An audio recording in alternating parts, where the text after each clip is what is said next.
Hi friends, welcome to Chararuchi cooking channel. ಇವತ್ತಿನ ವಿಡಿಯೋದಲ್ಲಿ ತುಂಬಾ ರುಚಿಕರವಾದ ಹೆಸರುಕಾಳು ಪಲ್ಯ ಹಾಗೆ ಸಾಫ್ಟಾಗಿ ಮಾಡುವಂಥ ಅಕ್ಕಿ ರೊಟ್ಟಿನ ಯಾವ ರೀತಿ ಮಾಡೋದು ಅಂತ ತಿಳಿಸ್ಕೊಡ್ತೀನಿ. ವಿಡಿಯೋನ ಸ್ಕಿಪ್ ಮಾಡದೆ ಕೊನೆವರೆಗೂ ನೋಡಿ. ತುಂಬಾ ಸಾಫ್ಟಾಗಿರುತ್ತೆ. ನೀವು ಒಂದ್ಸಲ ಟ್ರೈ ಮಾಡಿ. ಮೊದಲಿಗೆ ನಾನಿಲ್ಲಿ ಹೆಸರುಕಾಳು ಪಲ್ಯ ಮಾಡೋದಕ್ಕೆ 1 ಕಪ್ ಆಗೋಷ್ಟು ಹೆಸರುಕಾಳನ್ನ ತೊಗೊಂಡಿದ್ದೀನಿ. ಹೆಸರುಕಾಳನ್ನ ಚೆನ್ನಾಗಿ ವಾಶ್ ಮಾಡ್ಕೊಳ್ಬೇಕು. ನೀರು ಹಾಕ್ಬಿಟ್ಟು 1 ಗ್ಲಾಸ್ ನೀರು ಹಾಕ್ಬಿಟ್ಟು ಚೆನ್ನಾಗಿ ವಾಶ್ ಮಾಡಿಕೊಂಡು ಮತ್ತೆ 1.5 ಗ್ಲಾಸ್ ಆಗೋಷ್ಟು ನೀರನ್ನ ಇಟ್ಬಿಟ್ಟು ಸ್ವಲ್ಪ ಉಪ್ಪು ಹಾಕ್ಬಿಟ್ಟು ಲಿಡ್ನ ಕ್ಲೋಸ್ ಮಾಡಿ 1 2ರಿಂದ 3 ವಿಷಲ್ ಕೂಗಿಸ್ಕೊಳ್ಬೇಕು. ಈ ರೀತಿ ಕೂಗಿಸ್ಕೊಂಡು ಮಾಡೋದ್ರಿಂದ ತುಂಬ ಚೆನ್ನಾಗಿ ಇರುತ್ತೆ ಪಲ್ಯ. ಮತ್ತು ಓಪನ್ ಮಾಡಿ ತೋರಿಸ್ತಾ ಇದ್ದೀನಿ ನೋಡಿ, ಈ ರೀತಿ ಬೇಯಿಸ್ಕೊಳ್ಬೇಕು. ನೆಕ್ಸ್ಟು ನಾನಿಲ್ಲಿ ಪಲ್ಯ ಮಾಡೋದಕ್ಕೆ ಸಬ್ಸಿಗೆ ಸೊಪ್ಪು ಮತ್ತು ಕೊತ್ತಂಬರಿ ಸೊಪ್ಪು, 1-2 ಈರುಳ್ಳಿ, ಹಸಿಮೆಣಸಿಕಾಯಿ ಮತ್ತು 2 ಟೊಮೊಟೊನ ಚಿಕ್ಕದಾಗಿ ಕಟ್ ಮಾಡಿ ಎತ್ತಿಟ್ಕೊಂಡಿದ್ದೀನಿ. ಸ್ವಲ್ಪ ಕಾಯಿ ತುರಿನ ತೊಗೊಂಡಿದ್ದೀನಿ. ನೆಕ್ಸ್ಟು ಒಂದು ಕಡಾಯಿ ತೊಗೊಳ್ಳಿ. ಕಡಾಯಿ ಬಿಸಿ ಆದಮೇಲೆ ಒಂದು 6-7 ಟೇಬಲ್ ಸ್ಪೂನ್ ಆಗೋಷ್ಟು ಆಯಿಲ್ ಹಾಕ್ಕೊಂಡು ಜೀರಿಗೆ ಮತ್ತು ಸಾಸಿವೆ ಹಾಕ್ಕೊಳ್ಳಿ ಒಗ್ಗರಣೆಗೆ. ನೆಕ್ಸ್ಟು ಕಟ್ ಮಾಡಿ ಇಟ್ಕೊಂಡಿರೋ ಈರುಳ್ಳಿ ಮತ್ತು ಹಸಿಮೆಣಸಿಕಾಯನ್ನ ಸೇರಿಸ್ಕೊಂಡು ಈರುಳ್ಳಿ ಸ್ವಲ್ಪ ಚೆನ್ನಾಗಿ ಫ್ರೈ ಮಾಡ್ಕೊಳ್ಬೇಕು. ಹೆಸರುಕಾಳು ಪಲ್ಯಕ್ಕೆ ಸಬ್ಸಿಗೆ ಸೊಪ್ಪು ಹಾಕಿ ತುಂಬಾ ಟೇಸ್ಟ್ ಕೊಡುತ್ತೆ. ನೆಕ್ಸ್ಟ್ ಇದಕ್ಕೆ ಶುಂಠಿ ಬೆಳ್ಳುಳ್ಳಿ ಪೇಸ್ಟ್ನ ಹಾಕ್ಕೊಳ್ತಾ ಇದ್ದೀನಿ. ಶುಂಠಿ ಬೆಳ್ಳುಳ್ಳಿ ಪೇಸ್ಟ್ ಹಾಕಿದ್ಮೇಲೆ ಹಸಿ ಸ್ಮೆಲ್ ಹೋಗೋವರೆಗೂ ಚೆನ್ನಾಗಿ ಫ್ರೈ ಮಾಡ್ಕೊಳ್ಬೇಕು. ಈ ರೀತಿ ಚೆನ್ನಾಗಿ ಒಂದ್ಸಲ ಮಿಕ್ಸ್ ಮಾಡಿಕೊಂಡು ಇದೆಲ್ಲ ಚೆನ್ನಾಗಿ ಫ್ರೈ ಆದಮೇಲೆ ಟೊಮೊಟೊನ ಹಾಕ್ಕೊಳ್ಬೇಕು. 2 ಟೊಮೊಟೊನ ತೊಗೊಂಡಿದ್ದೀನಿ ನಾನಿಲ್ಲಿ. ಸಾಫ್ಟ್ ಆಗೋವರೆಗೂ ಚೆನ್ನಾಗಿ ಈ ರೀತಿ ಫ್ರೈ ಮಾಡ್ಕೊಳ್ಬೇಕು. ನೆಕ್ಸ್ಟ್ ಇದೆಲ್ಲ ಚೆನ್ನಾಗಿ ಫ್ರೈ ಆದಮೇಲೆ ಇದಕ್ಕೆ ಒಂದು ಅರ್ಧ ಚಿಟಿಕೆ ಆಗೋಷ್ಟು ಅರಿಶಿನ ಸೇರಿಸ್ಕೊಳ್ಬೇಕು. ಒಂದು ಅರ್ಧ ಚಿಟಿಕೆ ಹಾಕ್ಕೊಳ್ಳಿ ಸಾಕಾಗುತ್ತೆ. ಅರಿಶಿನ ಹಾಕ್ಬಿಟ್ಟು ಚೆನ್ನಾಗಿ ಒಂದ್ಸಲ ಮಿಕ್ಸ್ ಮಾಡ್ಕೊಳ್ಬೇಕು. ಈ ರೀತಿ ಮಾಡಿ ತುಂಬಾ ಟೇಸ್ಟಾಗಿರುತ್ತೆ ಪಲ್ಯ. ಮತ್ತು ಹೆಸ್ರುಕಾಳು ಬೇಯಿಸಿದ ನೀರಲ್ಲೂ ಏನಾದರೂ ಸಾಂಬಾರು ಮಾಡ್ಕೊಳ್ಬೋದು, ಇಲ್ಲ ರಸಮ್ ಮಾಡ್ಕೊಳ್ಬೋದು. ನೋಡಿ, ಈ ರೀತಿ ಎಲ್ಲ ಚೆನ್ನಾಗಿ ಬೆಂದಿದೆ ಒಗ್ಗರಣೆ. ನೆಕ್ಸ್ಟ್ ಇದಕ್ಕೆ ಸಬ್ಸಿಗೆ ಸೊಪ್ಪು ಮತ್ತು ಕೊತ್ತಂಬರಿ ಸೊಪ್ಪನ್ನ ಹಾಕಿಬಿಟ್ಟು ಚೆನ್ನಾಗಿ ಫ್ರೈ ಮಾಡ್ಕೊಳ್ಬೇಕು.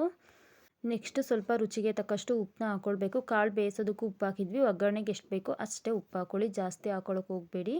ಇದೆಲ್ಲ ಹಸಿ ಸ್ಮೆಲ್ ಹೋಗೋವರೆಗೂ ಚೆನ್ನಾಗಿ ಫ್ರೈ ಮಾಡ್ಕೊಳ್ಬೇಕು. ಮೀಡಿಯಮ್ ಫ್ಲೇಮಲ್ಲಿ ಇಟ್ಟು ಒಂದು ಪ್ಲೇಟ್ನ ಮುಚ್ಚಿಬಿಟ್ರೆ ಬೇಗ ಬೇಯುತ್ತೆ ಸೊಪ್ಪು. ಚೆನ್ನಾಗಿ ಸೊಪ್ಪೆಲ್ಲ ಬೆಂದಿದ್ದಾದಮೇಲೆ ನೋಡ್ತಾ ಇರಲ್ಲ, ಹೆಸ್ರುಕಾಳನ್ನ ಬಸ್ತಿಟ್ಕೊಂಡಿದ್ದೆ, ಕಾಳನ್ನ ಸೇರಿಸ್ಬಿಟ್ಟು ಚೆನ್ನಾಗಿ ಒಂದ್ಸಲ ಮಿಕ್ಸ್ ಮಾಡ್ಕೊಳ್ಬೇಕು. ಕಾಳೆಲ್ಲ ಆಲ್ರೆಡಿ ಬೆಂದಿದೆ, ಜಾಸ್ತಿ ಬೇಯಿಸೋದೇನು ಬೇಡ. ಒಗ್ಗರಣೆಗೆ ಹಾಕ್ಬಿಟ್ಟು ಚೆನ್ನಾಗಿ ಮಿಕ್ಸ್ ಮಾಡಿಕೊಂಡ್ರೆ ಸಾಕಾಗುತ್ತೆ. ಈ ರೀತಿ ಎಲ್ಲ ಚೆನ್ನಾಗಿ ಮಿಕ್ಸ್ ಮಾಡ್ಕೊಳ್ಬೇಕು. ನೆಕ್ಸ್ಟ್ ಇದಕ್ಕೆ ಧನಿಯಾ ಪುಡಿನ ಸೇರಿಸ್ತಾ ಇದ್ದೀನಿ. ಒಂದು ಅರ್ಧ ಸ್ಪೂನ್ ಆಗೋಷ್ಟು ಧನಿಯಾ ಪುಡಿ, ಹಾಗೆಯೇ ಸ್ವಲ್ಪ ತೆಂಗಿನಕಾಯಿ ತುರಿನ ಸೇರಿಸ್ಕೊಳ್ತಾ ಇದ್ದೀನಿ. ಒಂದು ಅರ್ಧ ಹೋಳಿದ್ರೆ ತೆಂಗಿನಕಾಯಿ ಹಾಕ್ಬಿಡಿ, ತುಂಬಾ ಟೇಸ್ಟ್ ಇರುತ್ತೆ ತೆಂಗಿನಕಾಯಿ ಹಾಕೋದ್ರಿಂದ. ಹುರಿನ ಮೀಡಿಯಮ್ ಫ್ಲೇಮಲ್ಲಿ ಇಟ್ಕೊಂಡು ಪಲ್ಯನ ಚೆನ್ನಾಗಿ ಮಿಕ್ಸ್ ಮಾಡಿಕೊಂಡ್ರೆ ಪಲ್ಯ ರೆಡಿಯಾಗುತ್ತೆ. ಈ ರೀತಿ ಮಿಕ್ಸ್ ಮಾಡ್ಕೊಳ್ಬೇಕು ನೀಟಾಗಿ.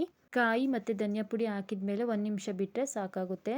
ನೋಡ್ತಾ ಇದ್ರಲ್ಲ, ಪಲ್ಯ ರೆಡಿಯಾಗಿದೆ. ನೆಕ್ಸ್ಟ್ ಇವಾಗ ಅಕ್ಕಿ ರೊಟ್ಟಿ ಮಾಡೋದಕ್ಕೆ ನಾನಿಲ್ಲಿ ಗಟ್ಟಿ ತಳ ಇರೋ ಪಾತ್ರೆ ಅಥವಾ ಬಾಣಲಿನ ಇಟ್ಕೊಂಡು 1.5 ಗ್ಲಾಸ್ ಆಗೋಷ್ಟು ನೀರನ್ನ ಹಾಕ್ಕೊಂಡು ಸ್ವಲ್ಪ ಅದಕ್ಕೆ ರುಚಿಗೆ ತಕ್ಕಷ್ಟು ಉಪ್ಪನ್ನ ಸೇರಿಸ್ಕೊಂಡು ಚೆನ್ನಾಗಿ ಕುದಿ ಬರಬೇಕು ನೀರು, ಅಲ್ಲಿವರೆಗೂ ಇದು ಮಾಡ್ಕೊಳ್ಬೇಕು. ಸ್ವಲ್ಪ 1 ಸ್ಪೂನ್ ಆಗೋಷ್ಟು ಮೊದಲೇ ಹಿಟ್ಟು ಹಾಕ್ಕೊಂಡು ಚೆನ್ನಾಗಿ ಗಂಟಿಲ್ಲದೆ ಇರೋ ಥರ ಕಲಸಿ ನೆಕ್ಸ್ಟ್ ಅದು ಕುದಿ ಬಂದಮೇಲೆ 1.5 ಬಟ್ಲಾಗೋಷ್ಟು ಅಕ್ಕಿ ಹಿಟ್ಟನ್ನ ಸೇರಿಸ್ಕೊಳ್ಬೇಕು. ನೋಡ್ತಾ ಇದ್ರಲ್ಲ, ನೆಕ್ಸ್ಟ್ ಚೆನ್ನಾಗಿ ಕುದಿ ಬರಬೇಕು. ಆ ರೀತಿ ಕುದಿ ಬಂದಮೇಲೆ ಹಿಟ್ಟನ್ನ ಹಾಕ್ಕೊಳ್ಬೇಕು. ಈ ರೀತಿ 1.5 ಬಟ್ಲಾಗೋಷ್ಟು ಹಿಟ್ಟನ್ನ ಹಾಕ್ಕೊಂಡು ಚೆನ್ನಾಗಿ ಬೇಯಿಸ್ಕೊಳ್ಬೇಕು ಅದನ್ನು. ಈ ರೀತಿ ಹಿಟ್ಟು ಹಾಕಿದ ಮೇಲೆ ಅದು ಚೆನ್ನಾಗಿ ಕುದಿ ಬರಬೇಕು. ಉಕ್ಕಿ ಬಂದಾಗ ಆವಾಗ ನಾವು ಸ್ಪೂನ್ ಅಥವಾ ಸೂಸಣಿಗೆನ ಇಟ್ಬಿಟ್ಟು ಚೆನ್ನಾಗಿ ಮಿಕ್ಸ್ ಮಾಡ್ಕೊಳ್ಬೇಕು. ಈ ರೀತಿ ಚೆನ್ನಾಗಿ ಕುದಿಸ್ಕೊಂಡ್ರೆ ಹಿಟ್ಟು ಚೆನ್ನಾಗಿ ಸಾಫ್ಟ್ ಆಗುತ್ತೆ ಮತ್ತು ಗಂಟು ಏನೂ ಇರಲ್ಲ. ನೋಡ್ತಾ ಇದ್ರಲ್ಲ, ಚೆನ್ನಾಗಿ ಕುದಿಸ್ಕೊಳ್ಬೇಕಷ್ಟೇ ಮೇಯ್ನು. ಇವಾಗ ಎಲ್ಲನೂ ಮಿಕ್ಸ್ ಮಾಡ್ಕೊಳ್ಬೇಕು ಚೆನ್ನಾಗಿ. ಹೊಡಿ ಥರ ಚೆನ್ನಾಗಿ ಮಿಕ್ಸ್ ಮಾಡ್ಕೊಳ್ಬೇಕು. ನೋಡ್ತಾ ಇದ್ರಲ್ಲ, ಈ ರೀತಿ ಚೆನ್ನಾಗಿ ಮಿಕ್ಸ್ ಮಾಡ್ಕೊಳ್ಳಿ. ತುಂಬಾ ಈಸಿ ಮಾಡೋದು, ಕಷ್ಟ ಏನಿಲ್ಲ, ತುಂಬ ಸಾಫ್ಟಾಗಿ ಬರುತ್ತೆ. ಈ ರೀತಿ ಎಲ್ಲ ಮಿಕ್ಸ್ ಮಾಡ್ಕೊಂಡಾದಮೇಲೆ ಕೈಯಲ್ಲಿ ಉಂಡೆ ಕಟ್ಟಿ ನೋಡಿ, ನಿಮಗೆ ಗೊತ್ತಾಗುತ್ತೆ ಇಷ್ಟು ಹಿಟ್ಟು ಸಾಕಾಗಿದೆ ಅಂತ. ಜಾಸ್ತಿ ಹಾಕೋದು ಬೇಡ, ಇವಾಗ ಕರೆಕ್ಟಾಗಿದೆ, ಹಿಟ್ಟೇನು ಹಾಕೋದೇನು ಬೇಡ. ನೋಡ್ತಾ ಇದ್ರಲ್ಲ, ಈ ರೀತಿ ಮಾಡಿಕೊಂಡು ಒಂದು ಪ್ಲೇಟ್ನ ಮುಚ್ಚಿಟ್ಟು ಮೀಡಿಯಮ್ ಫ್ಲೇಮಲ್ಲಿ ಒಂದು 2 ನಿಮಿಷ ಅಥವಾ 3 ನಿಮಿಷ ಬೇಯಿಸ್ಕೊಳ್ಬೇಕು. ಚೆನ್ನಾಗಿ ಬೇಯುತ್ತೆ. ನೋಡಿ, ಓಪನ್ ಮಾಡಿ ತೋರಿಸ್ತಾ ಇದ್ದೀನಿ, ಚೆನ್ನಾಗೆಲ್ಲ ಬೆಂದಿದೆ. ಇದನ್ನು ಒಂದು ಬಂಡೆ ಮೇಲೆ ಹಾಕ್ಕೊಂಡ್ಬಿಟ್ಟು ಚೆನ್ನಾಗಿ ನಾದ್ಕೊಳ್ಬೇಕು. ನೋಡ್ತಾ ಇದ್ರಲ್ಲ, ಈ ರೀತಿ ಆಗಿದೆ. ಉಂಡೆ ಸಾಕು, ಹಿಟ್ಟು ಏನು ಮೇಲ್ಗಡೆ ಹಾಕೋದೇನು ಬೇಡ. ಚೆನ್ನಾಗಿ ನಾದ್ಕೊಳ್ತಾ ಇದ್ದೀನಿ ನೋಡಿ. ಈ ರೀತಿ ಬಿಸಿ ಇರಬೇಕಾದ್ರೇ ನಾದ್ಕೊಳ್ಬೇಕು. ಎಷ್ಟು ಸಾಧ್ಯನೋ ಅಷ್ಟು ಚೆನ್ನಾಗಿ ನಾದ್ಕೊಂಡ್ರೆ ತುಂಬ ಚೆನ್ನಾಗಿ ಬರುತ್ತೆ. ಚಪಾತಿ ಅರಿಯೋದೇ ಇಲ್ಲ, ಆ ರೀತಿ ಬರುತ್ತೆ ಅಕ್ಕಿ ರೊಟ್ಟಿ. ಚಪಾತಿಗಿಂತಲೂ ಸಾಫ್ಟಾಗಿರುತ್ತೆ.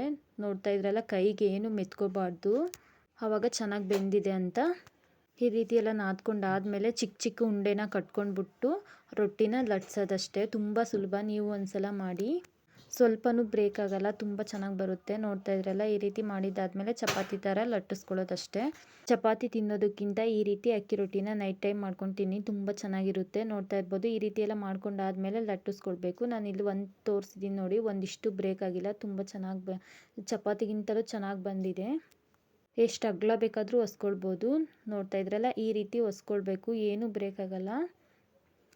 ಇಷ್ಟೇ ಸಿಂಪಲ್ಲು ಅಕ್ಕಿ ರೊಟ್ಟಿ ಮಾಡೋದು. ನೋಡ್ತಾ ಇದ್ರಲ್ಲ, ವಸ್ತು ತೋರಿಸ್ತಾ ಇದ್ದೀನಿ, ಎಲ್ಲೂ ಹರಿದೋಗ್ತಿಲ್ಲ, ತುಂಬ ಚೆನ್ನಾಗಿ ಬಂದಿದೆ.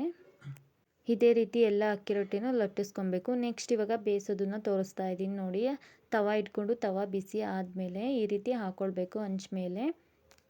ರೊಟ್ಟಿನ ಹಾಕ್ಕೊಂಡು ಒಂದು 2-3 ಸೆಕೆಂಡ್ ಆದಮೇಲೆ ಒಂದು ಕಾಟನ್ ಬಟ್ಟೆ ತೊಗೊಂಡು ನೀರಲ್ಲಿ ಅದ್ಬಿಟ್ಟು ಚೆನ್ನಾಗಿ ಅದ್ರ ಮೇಲ್ಗಡೆ ಎಲ್ಲ ಒರೆಸ್ಕೊಳ್ಬೇಕು. ಏನಂದರೆ ಹಿಟ್ಟೆಲ್ಲ ಹಾಕಿರ್ತೀವಲ್ಲ, ಈ ರೀತಿ ಮಾಡ್ಕೊಳ್ಬೇಕು, ನೀರನ್ನೆಲ್ಲ ಹಚ್ಕೊಳ್ಬೇಕು ಚೆನ್ನಾಗಿ.